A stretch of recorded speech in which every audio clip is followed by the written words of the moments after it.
Hey there, it's Yuh-Line reporting straight from my office, which is now where I live, apparently. So let me show you my amazing suitcase, which I live out of for tonight, and my remaining Oreo stash, which is the only food I have in the office besides that. Oh, don't look at that. It used to be a banana. Um, so it's about 1 a.m. right now, and I am just waiting, it's almost 1, waiting for the speaker to call us back to the floor for our vote. So a bunch of folks asked me for an update, and I felt like if people really want them, I will continue to try my best to give them. I feel very awkward still doing this, but I will try my best. As those of you following probably know, there is now a budget deal on the table, and not just on the table, but the governor has even did an official press conference on it, so it's done.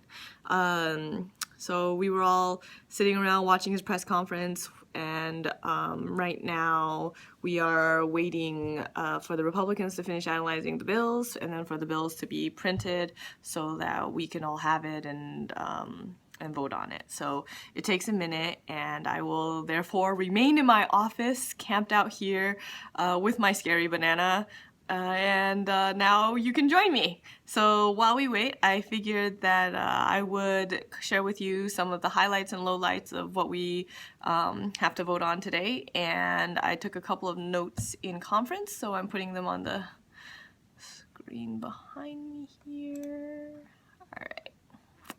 So let's talk about some of the bigger issues, and don't mind me while I take a look at the notes because I took them in conference and want to make sure I don't get anything wrong. So as most of you know, we've been fighting a lot for raise the age.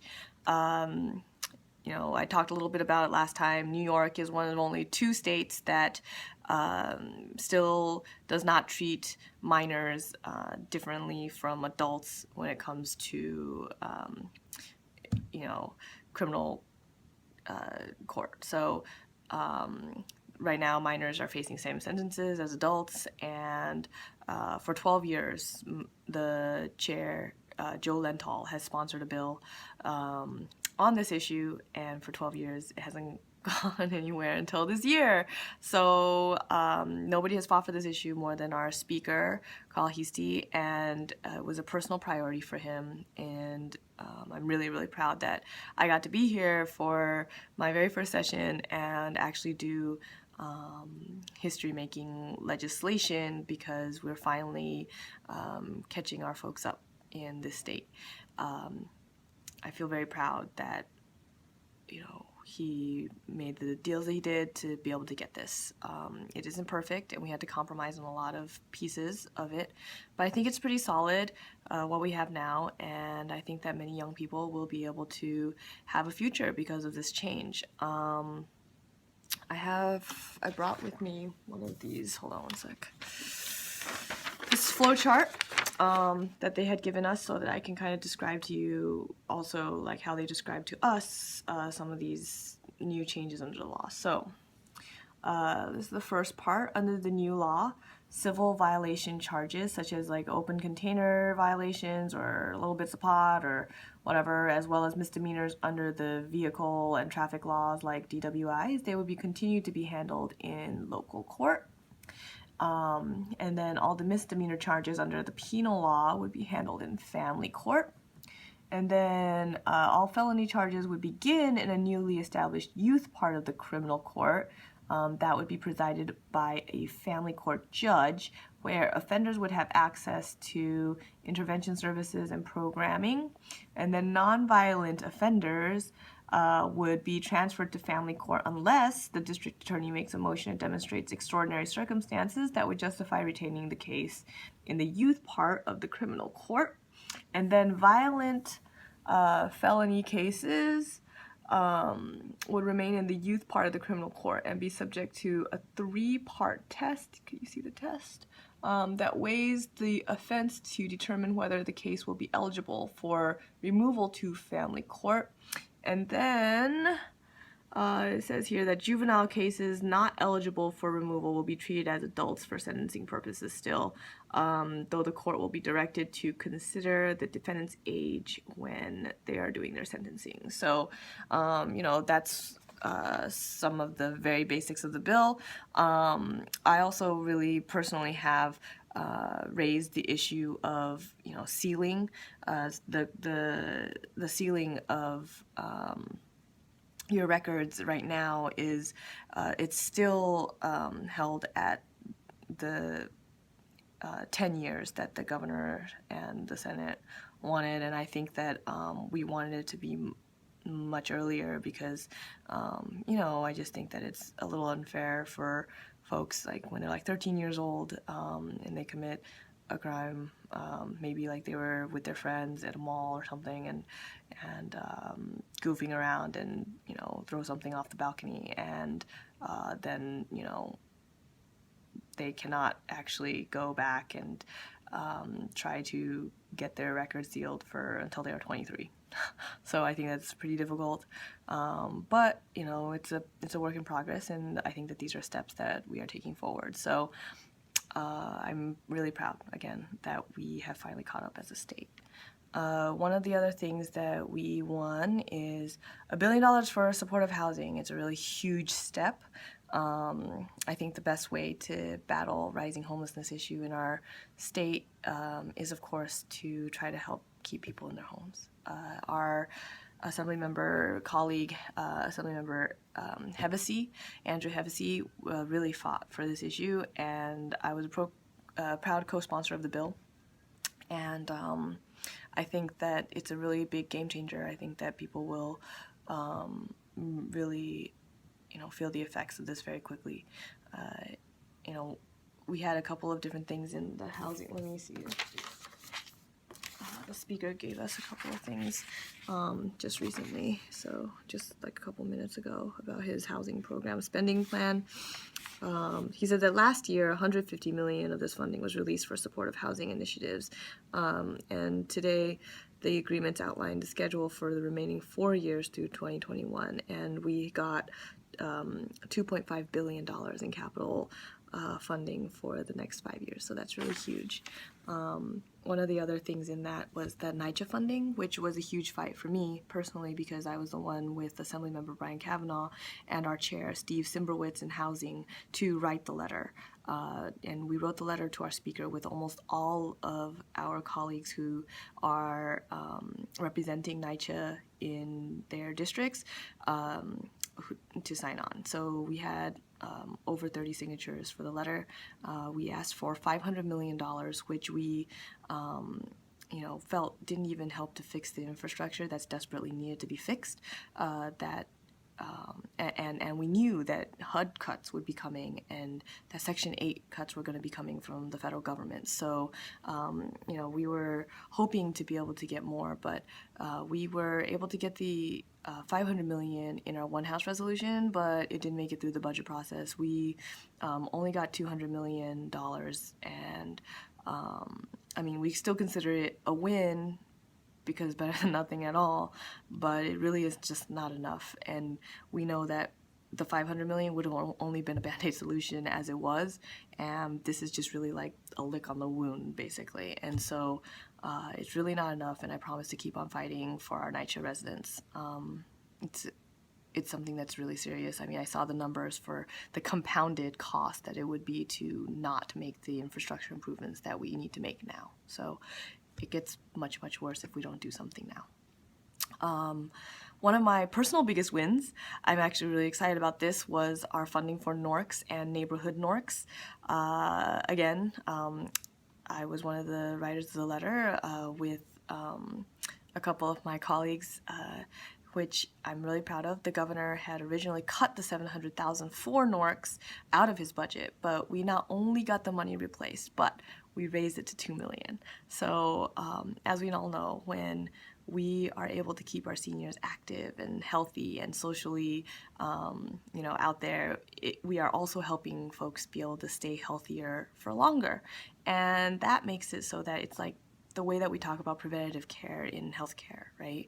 We're making it so that we are able to you know, help people stay healthier and active and contributing to you know, all of our communities. And I think that, you know, personally, you know, I've been sharing this a lot in conference, and I think that it really touched people.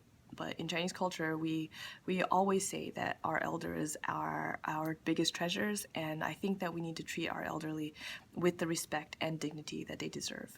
And I think that it really got through to folks. So I'm really excited about NORCS and the neighborhood NORCS funding that we got this year. And also, you know, one of the biggest fights that we talked about in the other videos was that the Assembly is fighting really hard for public school funding. So public school funding, where do we start? The Assembly always prioritizes students in every budget fight, and I just think that we still have a long way to go. We still, as a state, have yet to fulfill our obligation to fund foundation aid. In this year's budget, we got $700 million for our public schools. I know that that's not nearly enough, and you know, we keep on having to have this conversation, but it is a start, and we just need to keep on fighting. You guys need to help me to call the governor, call the Senate, make sure that we are getting our message out there to keep on fighting. Carl, our speaker, has been really, really helpful and powerful in messaging this and fighting for it. We just need to keep pushing as a community, as a city, because we are owed a lot of money. Our district alone, again, is owed $44.6 million alone. So we need to keep fighting for this money. CUNY and SUNY got increases in their capital funding.